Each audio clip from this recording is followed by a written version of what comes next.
I had a great time with the $20,000 I recently saved up. After returning from a week-long trip overseas, my mother-in-law Isabella called me excitedly, mentioning something about saving $20,000. I was puzzled because I didn't remember having such a large sum. As a freelancer, I do have some emergency savings in my bank account, but I don't usually keep that much cash. Plus, my banking card was right here, and no one else should be able to withdraw such a large amount without my knowledge. Isabella claimed she took the money from the sideboard drawer, assuming we were rich. I thanked her for her good intentions but didn't understand why she thought I had given her the money. After this brief conversation, I wondered where the $20,000 came from. The mystery was solved when Anthony, presumably her husband, returned home a month later. Fast forward to a month later, and Isabella made over 80 calls, which I ignored. When I finally answered, she accused me of something, and I didn't quite understand. It seemed like she was upset, but I couldn't figure out why. Isabella's persistent calls became annoying, and when I finally answered, she started blaming me for something. Confused, I realized she was reaping what she had sown. Isabella's voice echoed loudly through the phone speaker as I learned her name was Scarlett, a 32-year-old freelance jewelry designer. I really want children, but my job keeps me very busy. My husband, Anthony, who is the same age as me, used to have a regular job, but now he helps manage my work. When we got married, I wasn't making much as a designer, and we relied on Anthony's income. However, as I turned 30, my work became more stable, and I needed help managing my schedule. Anthony, who had a good position at his job, decided to quit and join me as a business partner. With his help, we now have deals with famous international brands. Although we face challenges as a couple, the main issue is Anthony's mother, Isabella, who lives alone in his family home. Isabella thinks we're living a luxurious life and often asks for money. She believes we live extravagantly, attending fancy parties and dinners with company executives. While these events are part of my job as a jewelry designer, Isabella sees them as leisure. She even asks for money to throw a party for her friends. I can afford to give her money, but it's not as glamorous as it seems. These events are expensive, and I have business obligations that I can't refuse. We're not living in luxury. It's all part of our work, dressing up beautifully and eating at expensive places. Isabella often expresses her envy towards us with a hint of sarcasm. Despite my continuous refusals to her requests, Anthony, being her son, sometimes gives in and hands her money. He believes it's a small price to pay to keep her quiet and avoid interruptions to our work. However, Isabella's demands only increase, leaving both of us frustrated. Recently, Isabella came over and pestered Anthony about buying a new dress for an upcoming gathering. Despite suggesting a more affordable two-piece suit, she insisted on an expensive dress for the fancy party. I believe proper attire, whether old or new, shouldn't matter, but Isabella makes a fuss. She also added that she needed a matching bag and was counting on us for that. To address Isabella's constant money demands, Anthony set up a credit card in her name, telling her to use it for her expenses. Initially, she overspent and got warned by Anthony. He then asked her to report before making significant purchases. However, Isabella continued to overspend, once even buying an expensive ring without prior notice. The bill became astronomical, and Anthony, who was paying the bills, couldn't afford it. Isabella seemed to think the credit card meant endless spending without consequences. Anthony, frustrated with the situation, decided to put a limit on her card spending. Isabella stormed in, complaining that she couldn't pay for her recent shopping, not realizing the financial strain her overspending was causing us. "We've lowered your monthly limit, but it's still enough, right?" Isabella challenged, questioning the fairness of our lifestyle. She argued that her desire for fun and luxury wasn't much different from our work-related dressing up and attending fancy places. We explained that events like product launches and parties were part of our job, often taking place in luxurious venues. However, Isabella perceived it as us having fun rather than working. Since putting a limit on her credit card, she had quieted down a bit.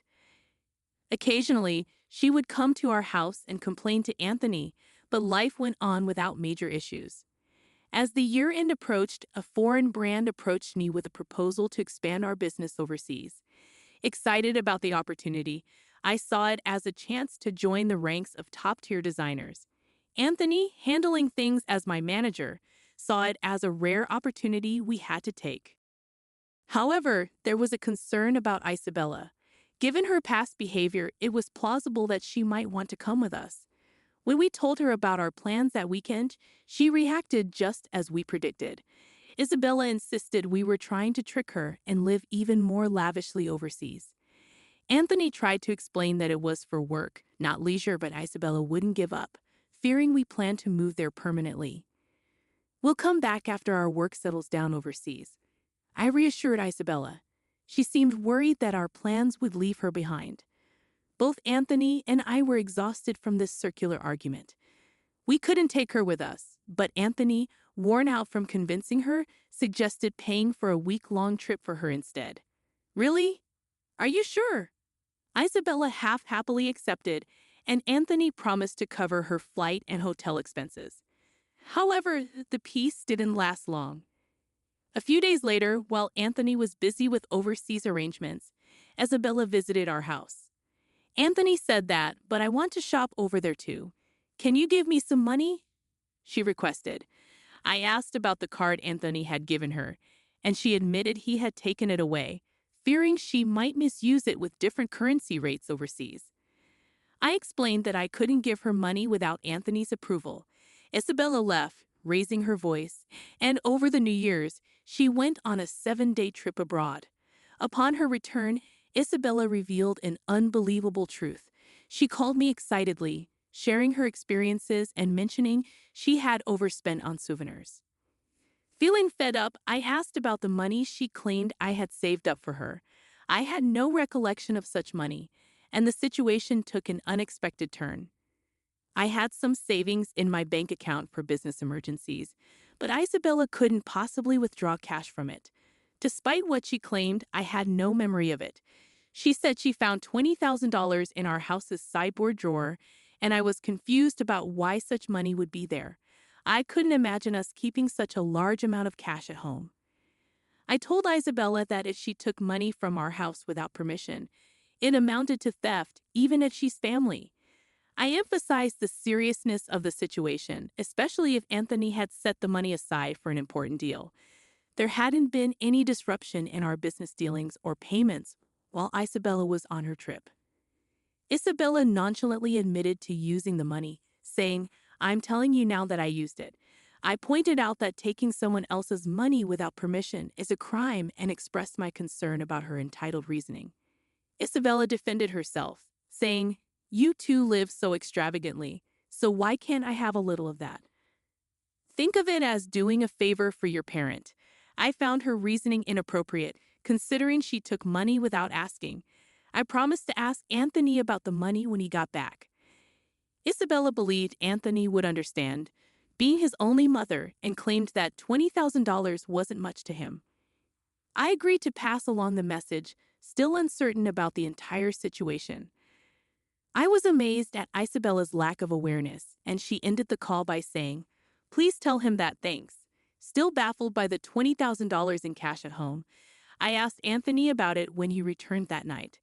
Anthony had withdrawn the money from his bank account 10 days ago for an urgent payment. He needed cash immediately, but I was surprised that he kept such a large sum in a drawer, considering the potential risks.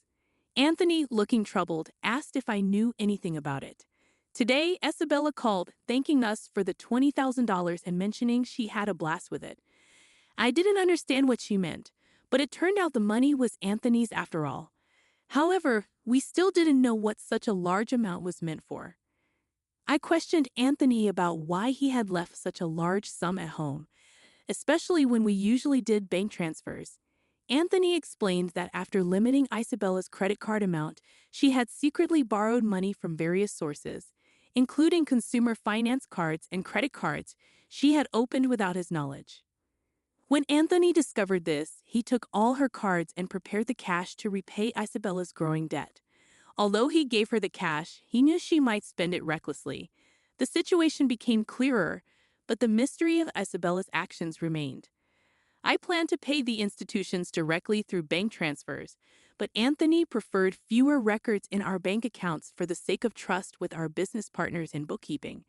So he decided to withdraw the cash and pay individually.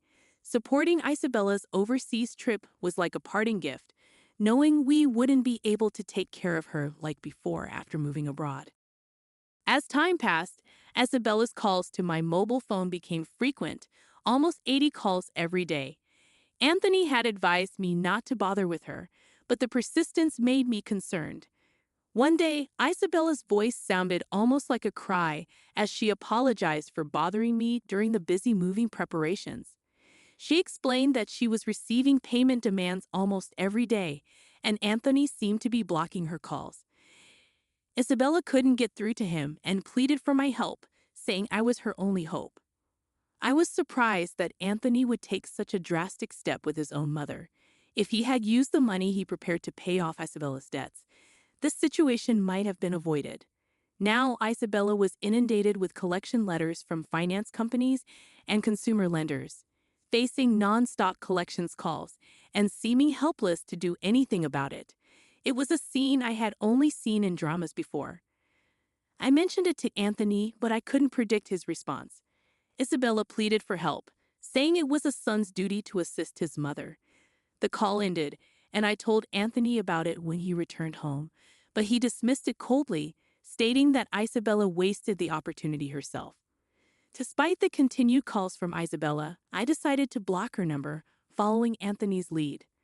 While I wished I could help, being Anthony's mother meant there was nothing I could do if he had chosen to ignore her. As the day of our move overseas approached, I needed to finish packing. Looking around the still cluttered room, I couldn't shake the lingering feeling of helplessness in the face of Isabella's predicament. It turned out that Isabella had to sell her house to settle her debts.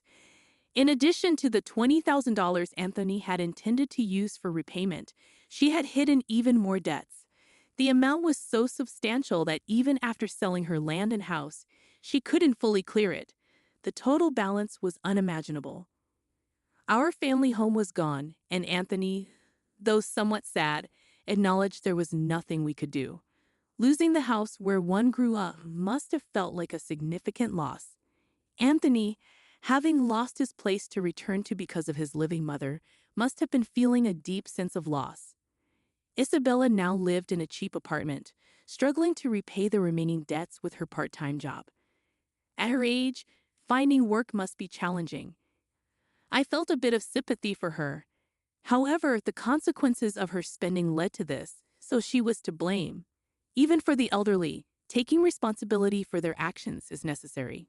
Despite the challenges, my business was thriving overseas, and the move had brought more inquiries from other brands.